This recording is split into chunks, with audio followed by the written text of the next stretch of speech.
Eto, no, madami pong nagtatanong kasi eto, oh. Pastor, pinangarap po namin makapag-aral. Oh. Uutuin nila si pastor diyan. Yan po, no? Yung mga pastoral daw. Ayan, mga nakapula po, mga bata. Tama ho ba ako? Jordan G, tama ba ako? Ito yung mga pastoral ni Kibuloy. Oh. Magaganda po, lalo na ho yung nagsasalita. Oh. Pero dahil po sa inyo nakapag-aral po. Pero, ayan, wala akong nakikitang lalaki. Kami. Pastor, oh, nag-iiyakan po. Wala akong nakikitang lalaki. Panay po mga babae talaga eh, oh. Oo.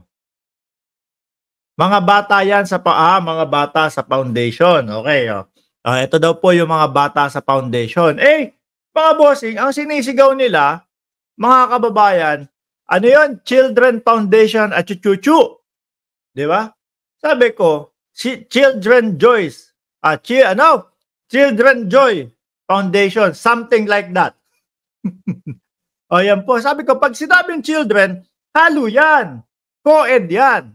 Mix ng lalaki at babae. Eh bakit ito po ang nakikita ko, mga bossing? Puro mga atabs na above lang po. Oh. Kahit saan mo idako yung kuha, oh. Puro above lang po, mga kababayan. Sabi ni Jelcy, akala ko Chicken Joy. Wala mga yan, sabi ni Ginger Cat, wala mang mga batang lalaki. Pastor, 3 beses po kami nakakakain. Oh, 3 beses. Eh, asan yung mga magulang? Anyway, wala talaga akong nakikita. So ngayon, mga kababayan, sa ilalim po ng video na ito, eh, tinignan po namin yung comment section. Tinignan po namin yung mga komento ng mga tao. Ito po, asa ba ito? Akala ko ako lang o kami lang yung nakakapansin na puro babae. Oh. Sabi dito, ang piba sa pastor Epido asking for a friend. Diyos ko. Sabi nung DDS, gutom Ultraman. P4 stand for, ayan. Bakit puro kabataang babae? Exclusive for the girls? O e.g. manyakol lang talaga. Oh. Meron daw nasa likuran. May nasa likuran. Tingnan niya ho natin ulit. Ang araw. Pastor, pinangarap po namin makapag-aral. Pero dahil po sa inyo nakapag-aral po kami. Wala akong nakikitang kalalakihan ho. Mahilig talaga si pastor sa mga bata na babae ho. Ganun ba yun? Kasi pag sinabi mong children, lahat yan, pati bata po. Eh bakit ganun? Tapos nandiyan asa na. Lagay ulit natin.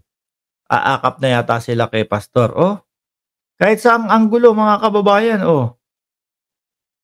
puro babae po. Iwan na natin yan. Sabi ni Choran Animates, ano ba kayo? Pag lalaki kay Harry Roque. Diyos ko. Dahil gusto nyo nang marinig, bahala na si Jordan G na mag-edit dito. Dahil gusto nyo nang marinig, mga kababayan, yung kay attorney Harry Roque, dito pumunta na tayo. Harry Roque, lumantad na. Ibig ko sabihin doon mismo sa ating thumbnail, lumantad na, lumabas na. Di ba? Lumantad na. Ano ba yung nilagay nating thumbnail? Lumadlad na. Yun. Di ba? Isa lang naman ang pagkakaibig sabihin nun. Lumadlad na. Lumadlad na. Nagpakita na sa taong bayan. Ito nga po si Attorney Harry Roque. Para magparusa. Ayan. Medyo stress na po Sabi ni J. Oleb, napasubo, kaya lumantad na.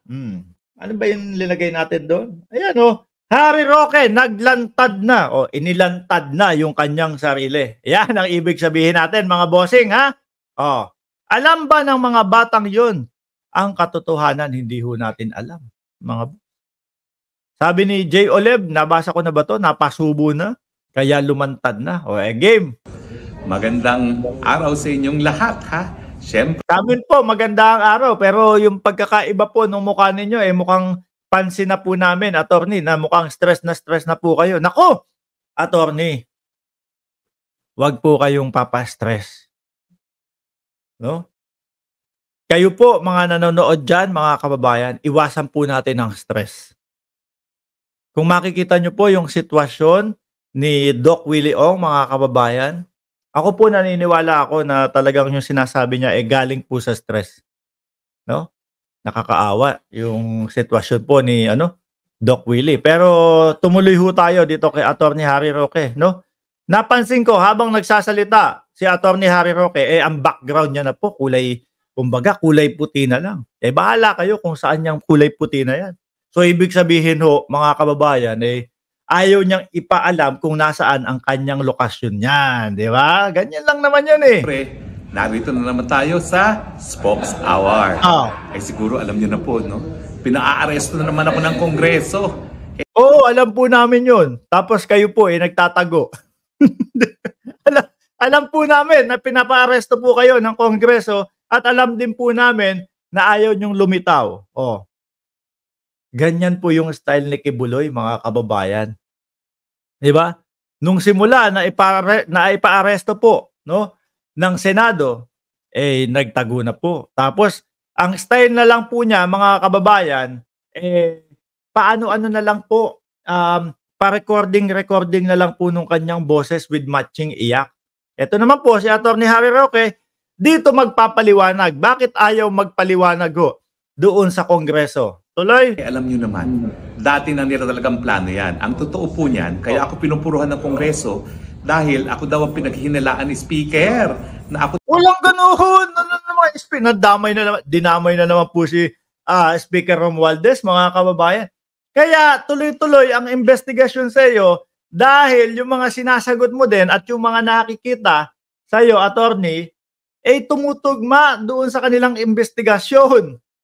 Kaya patuloy lang yan. Daw ang nagkalat noong pulboronic video na ibinroadcast ni Maharlika. Parang totoo. Di mo ba? Parang totoo. Pero ang hindi totoo, hindi yun yung dahilan, no? Kaya siya iniimbestigahan po, mga bossing. Hindi yun yung dahilan na dahil siya yung nagpakalat ng video ni dating Pangulong Marcos na kesyo daw gumagamit, na halata naman ng taong bayan na walang katotohanan no? Hindi ho yun yung dahilan. Ang dahilan nagtutugma po yung kanilang mga investigasyon doon sa inyong mga isinasagot. Alam niyo po, that's giving me too much credit. Kasi siyempre, yung makaka-access lang ng pulboronic video, yung nakakalapit yung presidente. Hindi naman... Maputol kita dyan. Kayo lang ang naniwala dyan. Yung ibang mga naniwala dyan, ngayon sabi, wala. Hindi totoo yung ebidensya.